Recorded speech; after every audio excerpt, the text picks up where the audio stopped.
والے آقا، مدینے والے مصطفیٰ، واللیل کی زلف والے، والضحیٰ کے چہرے والے، علم نشرح کے سینے والے، ید اللہ کے ہاتھوں والے، رحمت عالم، نور مجسم، شاہ بنی آدم صلی اللہ تعالیٰ علیہ وآلہ وسلم پر درود و سلام پڑھنے کے بے شمار فضائل۔ ایک فضیلت میں آتا ہے، ارشاد فرمایا، جسے یہ پسند ہو کہ کل بروز قیامت جب اللہ تعالیٰ کی جناب میں حاضر ہو اور اللہ تعالیٰ اس سے راضی ہو، تو اسے چاہیے کہ وہ مجھ پر کثرت سے درود شریف پڑھا کرے۔ سبحان اللہ۔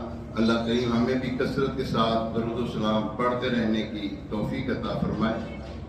آئیے ایک مرتبہ سورہ برکت کے لیے، باعث رحمت کے لیے، حضور علیہ السلام کی ساری امت کے احسان ثواب کے لیے درود پاک پڑھ لیتے ہیں۔ الصلاۃ والسلام علیک یا رسول اللہ وعلی آلک واصحابک یا سیدی یا حبیب اللہ، الصلاۃ والسلام علیک یا سیدی یا نبی اللہ وعلی آلک واصحابک یا خاتم النبیین۔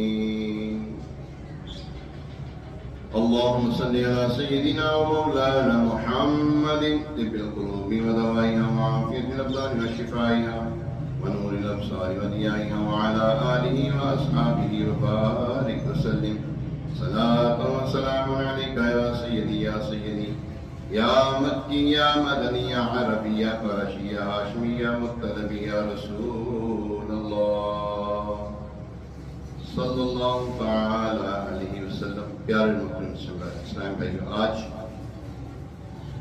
15 جمادی الاولیٰ ہے، 1447 سنہ ہجری بمطابق 7 نومبر 2025 جمعۃ المبارک کی مبارک گھڑیاں ہیں اور بڑا پاکیزہ دن ہے، بڑی برکتوں والا دن ہے۔ اللہ کریم ہمیں جمعۃ المبارک کی برکتیں سمیٹنے کی توفیق عطا فرمائے۔